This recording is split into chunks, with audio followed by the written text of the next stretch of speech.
Bismillahirrahmanirrahim. Dear students, Assalamu alaikum and welcome to the next lecture of Mathematics 12, chapter number 1, Functions and Limits, exercise 1.5. देखिए आज के इस lecture में हमने different given functions के graphs को ड्रॉ करना सीखना है। आपने जो टाइप्स ऑफ फंक्शंस 1.1 एक्सरसाइज में पढ़ी थी, यानी अलजेब्राइक फंक्शंस या इम्प्लिसिट और एक्सप्लिसिट फंक्शंस या एक्सपोनेंशियल फंक्शंस या पैरामीट्रिक फंक्शंस या ट्रिग्नोमेट्रिक फंक्शंस, तो इस किस्म के जितने भी फंक्शंस थे हम मैक्सिमम फंक्शंस के ग्राफ्स को प्लॉट करना इस एक्सरसाइज में सीखेंगे। So let's start today's lecture. हम क्वेश्चन नंबर 1 में गिवन फंक्शंस के ग्राफ को प्लॉट करते हैं। देखिए क्वेश्चन नंबर 1 में आपसे कहता है draw the graphs of the following equations. First equation उसने दी हुई है X square plus Y square equals to 9। देखिए याद रखिए कि X square plus Y square equal to A square equation of circle होती है, जिसमें ए रेडियस ऑफ सर्कल को डिनोट करता है, यानी ए का स्क्वायर मीन्स के रेडियस का स्क्वायर। तो अगर इटसेल्फ यहाँ पर आप रेडियस देखें तो वो 3 के इक्वल होगा। तो आपने +3 और -3 से ज़्यादा x की वैल्यूज़ नहीं देनी है। सो आप यहाँ पर x की वैल्यू प्लस और -3 के इन बिटवीन डिफरेंट वैल्यूज़ दे रहे हो। याद रखिए कि -3 से +3 के दरमियान आप जितने ज़्यादा नंबर ऑफ़ पॉइंट्स लोगे उतना ज़्यादा आपके पास ग्राफ के अंदर नंबर ऑफ़ पॉइंट्स ज़्यादा आ रहे होंगे। और अगर आप पॉइंट कम लेते हो, किधर लेते हो, किधर लेते हो, किधर लेते हो, 3 पॉइंट्स ले लेते हो, तो आपके पास अप्रॉक्सीमेशन बढ़ जाएगी और पॉइंट्स लेस डेंस होंगे। और अगर आप कहते हो -3 के बाद -2.5 लेते हैं, फिर -2 लेते हैं, फिर -1.5 लेते हैं, फिर -1 लेते हैं, फिर -0.5, फिर 0, 0.5, 1, 1.5, 2, 2.5, 3, अब क्या होगा इससे कि नंबर ऑफ़ पॉइंट्स बढ़ जाएंगे, पॉइंट्स एक दूसरे के करीब हो जाएंगे। अब अप्रॉक्सीमेशन कम हो जाएगी, जबकि ज़्यादा पॉइंट्स को आपको ज्वाइन करने में ज़्यादा आसानी होगी, लेकिन computations on the other hand थोड़ी सी ज़्यादा करनी पड़ेंगी। सो हम स्टार्ट करते हैं। देखिए वाई स्क्वायर को इस साइड पर आपने रखा, बाकी सब इक्वल किस तरफ ले गए, और y इक्वल टू, अब जब आप ज़ाहिर है कि इसके रूट है तो आप इसके रूट बोथ साइड्स पर अप्लाई करोगे, प्लस माइनस के root of 9 minus x square आ जाएगा। अब आप देखिए रूल्स तो बिल्कुल वही हैं जो आप लोगों ने लीनियर इक्वेशंस को यानी स्ट्रेट लाइंस को ड्रॉ करने के ग्राफ्स वगैरह वो आपने सीखे हुए हैं 8th क्लास में, 9th क्लास में, ये इवन छोटी क्लासेस में भी आप लोगों ने ग्राफ्स की प्लॉटिंग सीखी हुई है। तो हम जस्ट इन फंक्शंस में करेंगे ये कि हमने y को एक साइड पर आइसोलेट करना है और x को दूसरी साइड पर शिफ्ट करके, यानी y is a function of x। इस तरह से आप जब आप इसको बना लोगे तो आप x को डिफरेंट वैल्यूज़ असाइन करते हुए कोरस्पॉन्डिंग वैल्यूज़ ऑफ y को फाइंड करोगे, ऑर्डर्ड पेयर्स बनाओगे और इन ऑर्डर्ड पेयर्स को कार्टेशियन प्लेन पर लोकेट कर दोगे। तो इस तरह से आप उन सब पॉइंट्स को ज्वाइन करके किसी भी कर्व या किसी भी लाइन या किसी भी फंक्शन का ग्राफ अटेन कर सकते हो।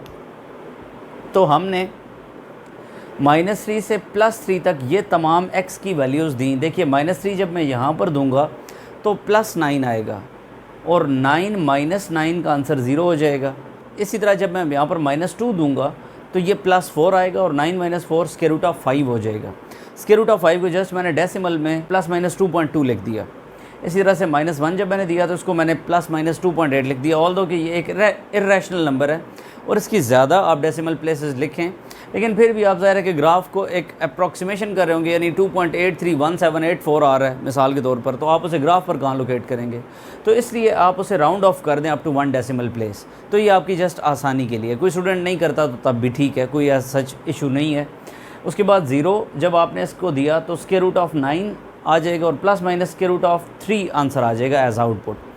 एक एक करके ये x की वैल्यूज़ इधर आप पुट करते जाएंगे तो कोरस्पॉन्डिंग दो वैल्यूज़ आपको y की मिलती जाएंगी। जब आप 3 देंगे यहाँ पर तो ये 9 हो जाएगा और 9 - 9 0 हो जाएगा। तो आप +-0 तो लिखने से रहे, लिहाजा आपके पास ये एक टेबल आ रहा है। इस टेबल की हेल्प से हम पॉइंट्स को लोकेट करना सीखते हैं। देखिए ये आपके पास XY प्लेन है, ये x एक्सेस है और ये y एक्सेस है। अब आप अगर देखिए तो ओरिजिन से इस तरफ पॉजिटिव x एक्सेस होता है और ओरिजिन से उस तरफ नेगेटिव x एक्सेस होता है। ये पॉइंट ओरिजिन को डिनोट कर रहा है 0, ये 1, ये 2, ये 3। इसी तरह ये -1, ये -2 और ये -3, ये वैल्यूज़ ऑफ x हैं। अब अगर हम यहाँ पर देखें तो 1, 2 और 3 ये वैल्यूज़ ऑफ y हैं, जबकि -1, -2 और -3 ये नेगेटिव y एक्सेस में y की वैल्यूज़ हैं। अब अगर आप देखो तो x की -3 वैल्यू होने पर y 0 है, तो x की वैल्यू -3 होने पर y 0 है। आपको ये एक पॉइंट मिल रहा है। जब x की वैल्यू -2 होती है यानी -2 होती है तो उस वक्त y की वैल्यू +2.2 या -2.2 हो जाती है। 2 तकरीबन ये और 2.2 अप्रॉक्सीमेटली ये आ रहा है। तो एक पॉइंट इधर आप लगाएंगे और एक पॉइंट तकरीबन आप इस जगह पर लगा रहे होंगे, एक ये +2.2 का और ये एक -2.2 का, यानी जब -2 पर x की वैल्यू थी। तो जब x -1 होगा तो y ±2.8 हो जाएगा, यानी ये -1 जब होगा तो ये तकरीबन 2.8 का पॉइंट ये आ रहा है और इसी तरह से 2.8 का तकरीबन पॉइंट -1 पर ये आ रहा है। अब अगर आप देखिए तो 0 पर x के 0 होने पर y +3 है, एक पॉइंट ये मिल रहा है और एक पॉइंट -3 का ये मिल रहा है। उसके बाद x जब 1 होता है तो y 2.8 होता है, तकरीबन आपको ये पॉइंट मिल रहा है और इधर से आप देखें तो तकरीबन आपको ये पॉइंट मिल रहा है +2.8 और -2.8। अब जब आप x को 2 होता हुआ देख रहे हैं तो y +-2.2 हो रहा है, 2 है तो ये तकरीबन 2.2 है, ये 2 है तो ये -2.2 है, तकरीबन ये पॉइंट मिल रहा है। अब अगर आप x को देख रहे हैं कि वो 3 है तो y वहाँ पर 0 है। अब आप इन तमाम सेट ऑफ पॉइंट्स को आपस में ज्वाइन करें तो आप क्लियरली देख रहे हैं कि आपके पास एक सर्कल बन रहा है। तो मैं इसको ड्रॉ करता हूँ। तो अब आप देख रहे हैं कि इन तमाम पॉइंट्स को मैंने ज्वाइन किया तो अप्रॉक्सीमेटली एक सर्कल आ रहा है, क्योंकि ज़ाहिर है कि मैं अप्रॉक्सीमेशन यहाँ पर कर रहा हूँ, अंदाज़न वैल्यूज़ लगा रहा हूँ, मेरे पास कोई प्रॉपर ग्राफ पेपर नहीं है, ओपन हैंड से बना रहा हूँ। तो इसमें भी आप देख रहे हैं कि काफ़ी हद तक एक क्लियर सर्कल की शेप बन रही है। सो इसी तरह से आप इसके रिमेनिंग पार्ट्स के ग्राफ्स को प्लॉट करोगे। So let's start. देखिए क्वेश्चन नंबर 1 का सेकंड पार्ट है, आपको x² + 16 + y² = 1 दिया हुआ है, यानी इक्वेशन ऑफ एलिप्स दी हुई है। x² / a² + y² / b² = 1 होता है, ये एलिप्स की इक्वेशन होती है। एलिप्स एक ओवल शेप को बोलते हैं। हम ये तमाम डिस्कशन 6 चैप्टर में करेंगे बहुत ज़्यादा डिटेल के साथ। अभी जस्ट ये है कि हमने इस फंक्शन का ग्राफ प्लॉट करना है। आप ज़्यादा मतलब बर्डनाइज ना करें अपने माइंड को कि अब हमें कैसे पता चलेगा ये एलिप्स की इक्वेशन है, या कोई ऐसी बात नहीं है। आप सिंपली रूल्स वही हैं कि आप y को आइसोलेट करेंगे और बाकी तमाम वैल्यूज़ दूसरी साइड पर शिफ्ट कर देंगे। तो आपने क्या किया, सबसे पहले एलसीएम लिया, क्रॉस मल्टीप्लिकेशन करवाई, उसके बाद x² को इक्वल किस तरफ लेकर आना है, 4 को इधर के डिवाइड करना है, y² की वैल्यू आपके पास आएगी और उसके रूट लेंगे तो y की वैल्यू ±√16 - x²/2 आ रही है। अब अगर आप x की वैल्यूज़ अपनी मर्ज़ी से डिफरेंट वैल्यूज़ लें, यहाँ पर ये 2 का स्क्वायर और ये 4 का स्क्वायर आ रहा है, तो अब आप यहाँ पर 4 के दरमियान +4 और -4 के दरमियान की डिफरेंट वैल्यूज़ लेंगे। तो आपने -4 से लेकर +4 तक की ये तमाम वैल्यूज़ ले ली हैं। अब आप इससे ज़्यादा वैल्यूज़ लेंगे तो वो ज़्यादा क्लोज़र पॉइंट्स होते जाएंगे, लेकिन उसके लिए कंप्यूटेशंस आपको ज़्यादा करनी पड़ेंगी। मैंने इतने पॉइंट सफिशेंट है, आप इतनी पेपर में लें, या इससे भी अगर इवन कम लेना चाहें तो तब भी ठीक है। आप अप्रॉक्सीमेशन थोड़ी बहुत ज़्यादा कर लेंगे, बाकी यही होगा, आपको माइंड में ओवरऑल कॉन्सेप्ट क्लियर हो जाएगा। अब आप 1 बाय 1 -4 को जब आप इधर पुट करते हैं, -3 को इधर पुट करते हैं, -2 को इधर पुट करते हैं, तो कैलकुलेटर से आप करस्पॉन्डिंग वैल्यूज़ ये फाइंड कर लेंगे, आपके पास ये वैल्यूज़ आ जाएंगी। अब हम इन्हें लोकेट करते हैं। देखिए ये आपके सामने कार्टेशियन प्लेन मैंने ड्रॉ किया, क्योंकि 1.7 और 1.9 इन्वॉल्व हो रहा था, तो 1 के बाद मैंने 1.3 को, 1.7 को, 1.9 को शो कर दिया, -1.3, -1.7 और -1.9 को भी शो कर दिया। इक्वल इंटरवल आपने लेना है, यानी आपने जिस तरह छोटी क्लासेस में आप स्केल लिखते होते थे कि each 1 small square represents 1 unit और each 5 small squares represents 1 unit, या इस तरह से प्रॉपर स्केल आप सिलेक्ट कर लेंगे। बहरहाल अभी मैं फ़िलहाल ये कर रहा हूँ कि मैं तकरीबन इस डिस्टेंस को 1 यूनिट कह रहा हूँ। तो 1 यूनिट 1 यूनिट 1 यूनिट, हर इतने डिस्टेंस के बाद नेक्स्ट यूनिट डिस्टेंस कवर होता जा रहा है। अब आप देखिए -4 जब x है तो y 0 है, -4 पर 0, एक पॉइंट आपको ये मिल रहा है। अब आप -3 पर 1.3 होता हुआ और -1.3 होता हुआ देख रहे हैं, तो माइनस पर यानी -3 पर आपके पास ये एक पॉइंट आएगा और एक पॉइंट तकरीबन ये आ जाएगा। अब अगर आप देखें तो -2 पर +1.7 और -1.7, इस पर तकरीबन ये +1.7 है और ये आपके पास -2 पर -1.7 है। अगर आप देखें तो -1 पर ±1.9 है, तकरीबन ये आपके पास ये पॉइंट आ जाएगा और यहाँ पर अप्रॉक्सीमेटली ये पॉइंट आ जाएगा। और अगर आप 0 पर देखते हैं तो +2 है और ये -2 है। उसके बाद अगर आप देखें तो +1 पर ये 1.9 है, -1.9, और ये +1.9 है। 2 पर अगर आप देखें तो -1.7, तकरीबन ये पॉइंट आ रहा है और यहाँ से अब आप देखें तो ये +1.7 आ रहा है। 3 पर आप देखिए तो +1.3, यानी तकरीबन ये पॉइंट, और -1.3 तकरीबन ये पॉइंट। अब अगर आप 4 पर देखें तो ये 0 आ रहा है। तो अब आप इन तमाम पॉइंट्स को ज्वाइन करें तो आपको ये एक ओवल टाइप की शेप दिखाई दे रही है। मैं इन सबको ज्वाइन करके आपको बताता हूँ।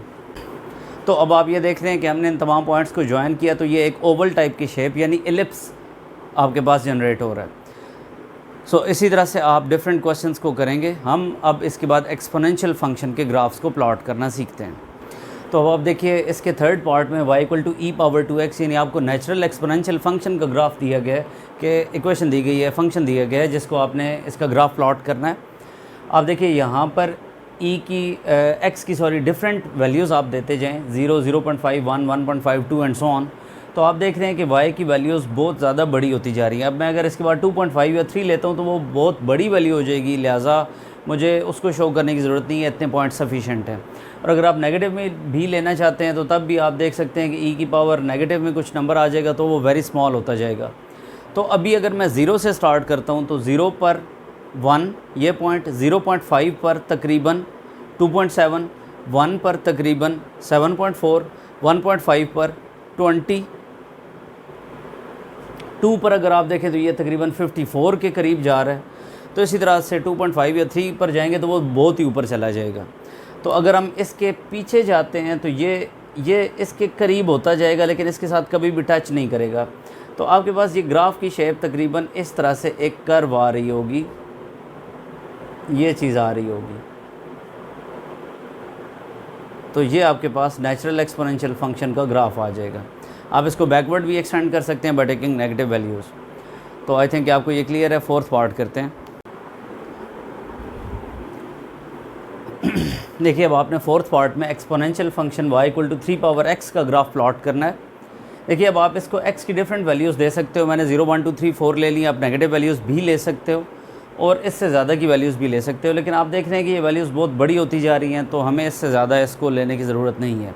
अब हम एक एक करके यानी x की वैल्यू 0 उठाकर इधर पुट करेंगे तो 3 पावर 0 1 हो जाएगा, 1 इधर पुट करेंगे तो 3 आ जाएगा, 2 पुट करेंगे 3 स्क्वायर 9 हो जाएगा, इसी तरह 3 क्यूब 27 हो जाएगा और 3 पावर 4 81 हो जाएगा। मैंने इन सब पॉइंट्स को यहाँ पर लोकेट करने की कोशिश की है। देखिए 0 पर 1 एक ये पॉइंट मिल रहा है, 1 पर 3 एक ये पॉइंट मिल रहा है, 2 पर 9 तकरीबन ये पॉइंट मिल रहा है, 3 पर 27 तकरीबन ये पॉइंट मिल रहा है, 4 पर 81।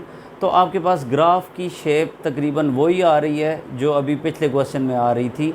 वो नेचुरल एक्सपोनेंशियल फंक्शन था, जबकि ये एक जनरल एक्सपोनेंशियल फंक्शन है जिसमें बेस a आपको दी गई है। तो अगर आप इसकी बैकवर्ड लेते हैं वैल्यूज़ नेगेटिव तो ये तकरीबन इस तरह से ऐसे आती जाएगी। आप उसकी वैल्यूज़ कैलकुलेट कर सकते हैं और उससे लोकेट कर सकते हैं। तो ये आपके पास क्वेश्चन नंबर 1 के तमाम पार्ट्स मैंने आपको करवा दिए हैं। मूव करते हैं अब क्वेश्चन नंबर 2 की जानिब। सो देखिए क्वेश्चन नंबर 2 में आपसे कहता है draw the curves that has parametric equations given below. Parametric equations आप जानते हैं कि ऐसी इक्वेशंस के जिनमें x और y मिलकर दोनों वेरिएबल्स किसी थर्ड वेरिएबल पर डिपेंड करते हों। फॉर एग्जांपल x और y मिलकर t पर डिपेंड करते हैं तो ये दोनों इक्वेशंस कहलाएंगी पैरामीट्रिक इक्वेशंस, जिसमें t क्या है, कोई पैरामीटर है। और अब इसका ये कहता है कि ग्राफ प्लॉट करो फ्रॉम -3 टू +3। t की वेरिएशन उसने खुद से दी है, -3 से पीछे की तरफ नहीं जाना, +3 से आगे की तरफ नहीं जाना। सो -3 से +3 के दरमियान की वैल्यूज़ लेनी है t की। तो आप इसमें क्या करोगे, t के लिए -3 से लेकर 3 तक की वेरिएशंस लिखोगे। अब ये -3 इसको दोगे तो x भी -3 हो जाएगा, -2 जब t होगा तो x भी -2 हो जाएगा, जब t -1 होगा तो x भी -1 होगा एंड सो ऑन। अब जब इधर t -3 होगा तो y 9 हो जाएगा, जब t -2 होगा तो y 4 हो जाएगा, इसी तरह t -1 होगा तो y 1 हो जाएगा एंड सो ऑन। अब इन x और y को आपने इस t को अब छोड़ देना है। अब आपने इस x और y को इस xy प्लेन पर लोकेट करना है। तो देखिए कि 0 पर 0 एक ये पॉइंट आपको मिल रहा है, 0 पर 0 ये पॉइंट ये है। उसके बाद देखिए तो 1 पर 1 मिल रहा है, 1 पर तकरीबन 1 ये पॉइंट आ गया। फिर 2 पर 4 मिल रहा है, ये 2 है, ये तकरीबन 4 आ गया। फिर 3 पर 9 मिल रहा है, 3 पर 9 ये आ गया। अब अगर हम इस तरफ से देखें तो -1 पर आपको 1 मिल रहा है, ये पॉइंट मिल रहा है। -2 पर 4 मिल रहा है, -2 पर ये आपको 4 मिल रहा है। इसी तरह -3 पर 9 मिल रहा है तो -3 पर आपको ये 9 मिल रहा है। अब अगर आप इन सब पॉइंट्स को आपस में ज्वाइन करें तो ये जो शेप कहलाती है ये पैराबोलिक शेप या पैराबोला कहलाती है।